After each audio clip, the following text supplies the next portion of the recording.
Hey, what's going on, guys? Garden Shed here, and welcome! So, the V-Strom's in for its first service, and was very kindly lent me a Moto Guzzi V7. Always wanted to try one of these.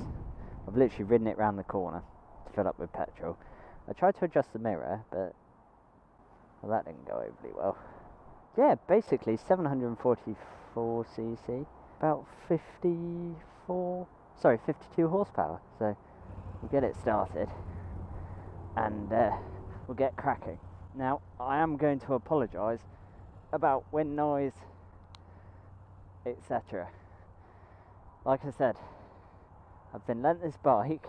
Mine's in for a service. Unfortunately, it's 40 mile an hour gusting winds up to 50, and it's now started raining. Right, bear with me a second. I'm going to change my gloves. Right, now basically this is an Italian vehicle, and they're meant to be charming and amazing, and you know the Italians love words like soul and passion and all sorts. So basically anytime I use a word like that, I got this idea from an old Top Gear episode, I'm going to put £1 into the air ambulance collection tin, the next one I see. I think that's about fair, don't you? Now I was going to go the big long test route home. Oh, we've got ketchup still on there. However, let's see what the rain's doing and stuff like that. Now, the great thing about this bike is the seat height is about 780mm. So I'm 5'6", and I can comfortably get both my feet down. Looking forward to this bike. I've always wanted to ride one. You can feel this big V-twin thumping away underneath you. It doesn't have any traction control. It does have ABS. So the first thing I noticed when I got on it was the mirrors are absolutely abysmal. They're far too low down. That one, since I've edited it, it's alright, but the other one's not. No fuel gauge, no rev counter. They basically said when the fuel light comes on, you have 20 miles to find a petrol station.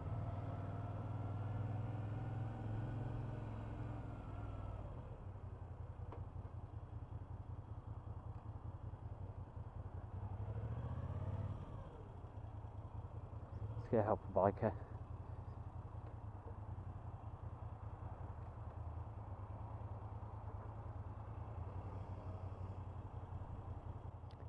Okay.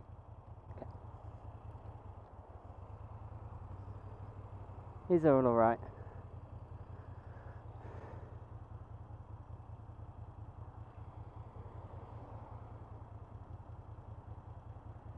Pretty naughty. I've always liked the look of these bikes. I don't like them as standard with the stupid matte tanks and stuff like that, but I think they make awesome looking sort of, and they've had the rear fenders cut and on nice pipes, and it's all about sort of the passion of bollocks, the passion of riding. Well, that's two. They're, you know, it's not necessarily about being the fastest person on the road. It's more about sound and the experience and the freedom that comes with two wheels rather than outright power and speed.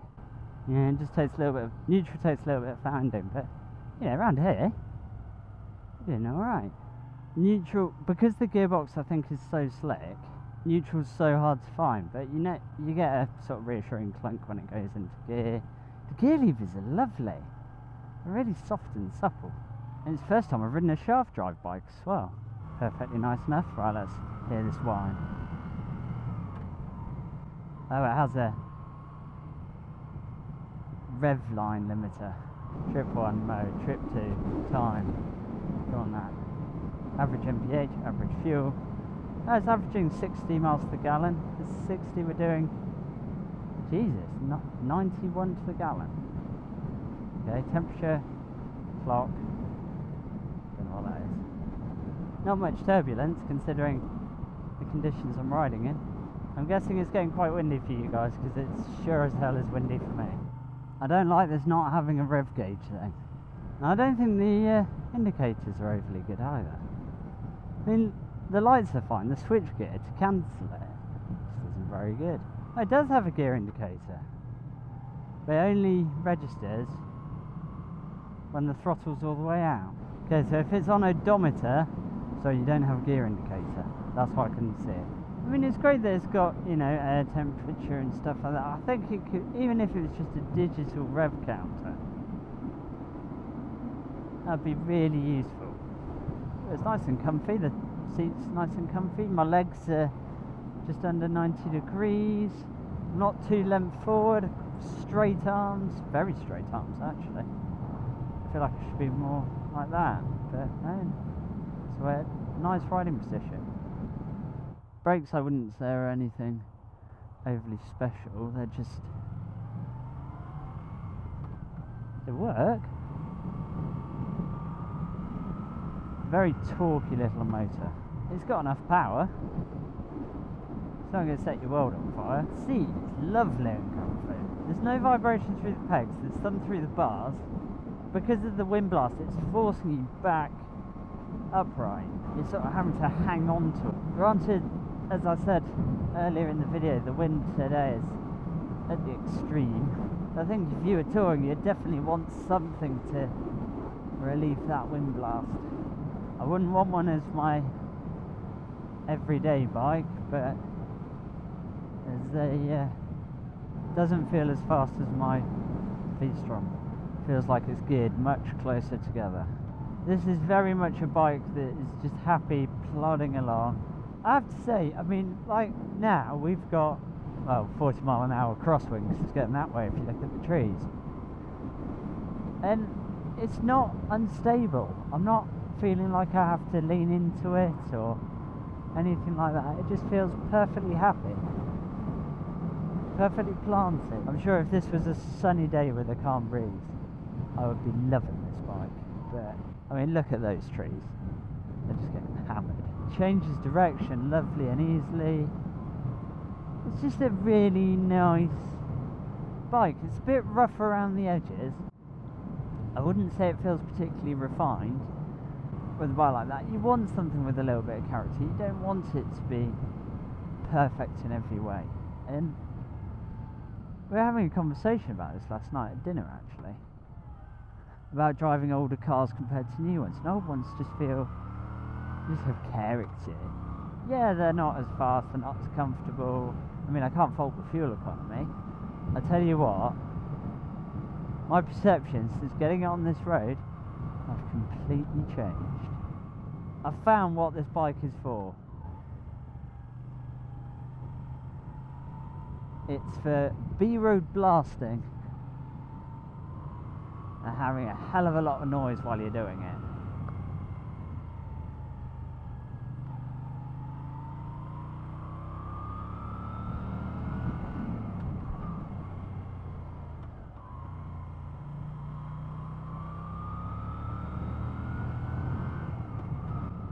Yes, everyone is going to leave you in the dust, but it's just so, it changes direction so well. It's not jarring, it's not surprising, it's just smooth cornering. You know, it's not for A roads, it's not geared for it. Stick it on a back road. It bumps in the corners and it handles them lovely. I think this, on a sunny day, I would be in biking heaven. You know, I'm not getting smashed to pieces. I'm actually really comfortable. The seat is lovely. The suspension's comfy for someone of my weight. Yeah, you know, it's got a few faults, but just don't try and take it on a motorway. Now I've not got the headwinds, so the wind blast isn't too bad at all. Now this road in my Honda was absolutely crippling. I mean, I wouldn't say this is as comfy over these bumps as my V-Strom is. It's comfy. And it's not putting any pressure on my wrist. The one thing I don't like, I'm not a fan of the speedo. I wish I had a rev counter. They're about £8,000. I think as an only bike, I couldn't put up with it. As a thing to bring out on a sunny day and just riding with friends, just on a gentle ride, I think that's cool. See, it's 6 and 2 3s with this bike. So you come along an amazing road like that and you want it and you get what it's all about, and then you're just on a road like this and it's like, well, actually it's a little bit lumpy and there's not much wind protection. I've only done about 20 miles and already my stomach muscles are hurting. If I try and sit straighter rather than lean into it a little bit more, it might be a little bit better. Don't like the reflectors on the front fork. I'm not convinced the headlight would be any good. But do you know what? It looks cool. I really don't like the tank on this. I think that coloured tank is horrible. I think it would look awesome in either Oslo blue, which is like a dark metallic blue, or sort of British racing green, and have a silver stripe just running from there round the fuel tank and narrowing to there. No, it's a nice bike. Big gangly pipes. I don't know, I can't work out what it is that I don't like about it. I really like big bumpy engine. I don't mind the vibrations. It's missing something. You know, on a twisty, curvy back road, it's smooth, it's fun. I don't think I want a tour on it. I just can't put my finger on what it's missing. It's lovely and reassuring that it's gone into gear, apart from neutral. Handles, well, very nicely at slow speed, like I am doing now. I don't know, there's something about it I'm not a fan of. But I suppose they're not built as touring machines, and they're not built as, you know, performance bikes as such. They're just good, simple motorbikes. And normally, the good, simple motorbikes I absolutely love. They always say don't miss your heroes, so don't meet your heroes, and I think this is a bike that I've wanted. It's a bit like the Royal Enfield.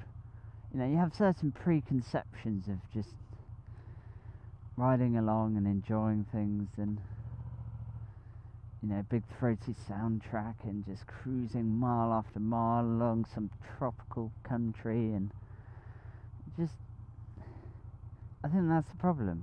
I think I've put too much expectation on what I dreamed this bike could be, and maybe that's ruined it for me. I would say there's no major foul points to it. Actually quite sad that I don't like it, that I'm not over the moon with it and stuff like that. But I do want to ride some more classic bikes and see what they're like, you know, Triumphs and Bonnevilles and things, and see what they're like. Anyway, I hope you enjoyed the video. Sorry it's sort of ended on a sad note. Thank you ever so much for watching, and take care.